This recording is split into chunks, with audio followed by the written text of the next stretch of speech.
Hi, and welcome to the Dear Poet Project 2020. The selections of poems this year are amazing, and I'm really excited to share one of my favorites with you. My name is Liz Farrow, and I'm an English teacher at Oak Park and River Forest High School that's located in Oak Park, Illinois. It's a suburb just west of Chicago. The poem that I'm going to be sharing with you today is by the poet Kwame Dawes. And Kwame Dawes was born in Ghana, but raised in Kingston, Jamaica. And he, as a poet, has been really profoundly influenced by the rhythms and textures of Jamaica. He even cited in a recent interview how spiritually, intellectually, and emotionally engaged he really feels with reggae music. And you're going to see from the poem he selected to share with the Poet Project this year that it's all about how music can move a person, not just physically in terms of inspiring you to dance, but also in the way that it can be an escape.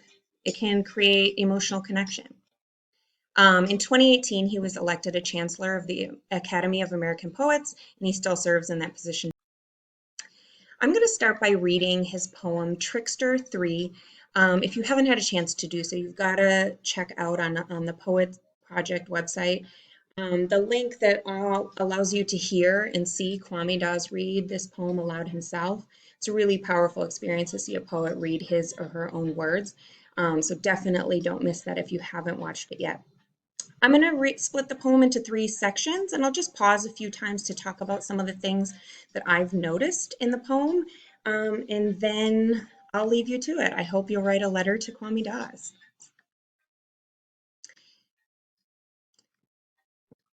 This bass line is sticky like asphalt and wet like molasses, heated nice and hot. And the bass drum booms my heart, jumping me, jump-starting me, to find the path of this sluggish sound. I follow the tap like a fly catching light in its rainbow gossamer wings on top of a big ear elephant. I love the opening to this poem because of all the figurative language. There are so many similes in this opening section of the poem. We have sticky like asphalt, wet like molasses, like a fly catching light, and then we have that really beautiful image at the end about the rainbow gossamer wings. Not only does it create a visual for us, but it keeps this poem from being cliche. Um, Another thing I love that Kwame Dawes does in this poem is uses such vivid verbs to talk about what the music actually does to him.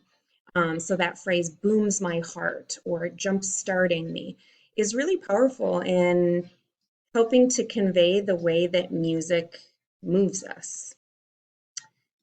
I follow the pluck of a mute lead guitar string, tacking out a tattoo to the bass line. I let the syrup surround my legs, and my waist is moving without a cue, without a clue of where we are going, walking on the spot like this. So notice in this section and throughout the poem which words and phrases create sound and create movement. Coolly, deadly, roots sound on my back, and I can conjure hope in anything. Dreams in my cubbyhole of a room where the roaches scuttle from the tonguing gecko. This music finds me giddy and centered, but when morning comes, I am lost again. No love, just lost again. This poem has a really powerful ending, and I think it really speaks about the universality of music in the way that it can create an escape. And I don't know about you, but right now, with all of this sheltering in place and social distancing, music has been one of the things that I've had to lean on so heavily. And I really hear Love, where he talks about how music can conjure hope. And he describes this cubbyhole of a room where he might perhaps feel trapped, and the music is something that takes him out of that space.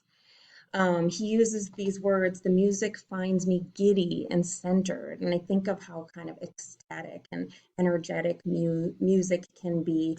And when you're feeling like you're in kind of a tough spot, it can be really powerful. But what really strikes me so much is this last line is that when morning comes or when the dream of that music passes, he's lost again. No love, just lost again.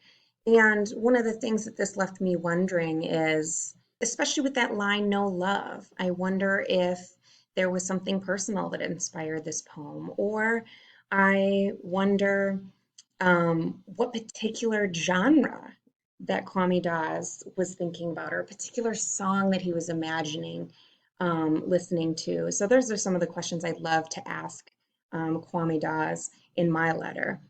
So the last thing I'll leave you with are some questions to think about as you are crafting your own response and your own letter to Kwame Dawes. Which images or lines were most striking to you?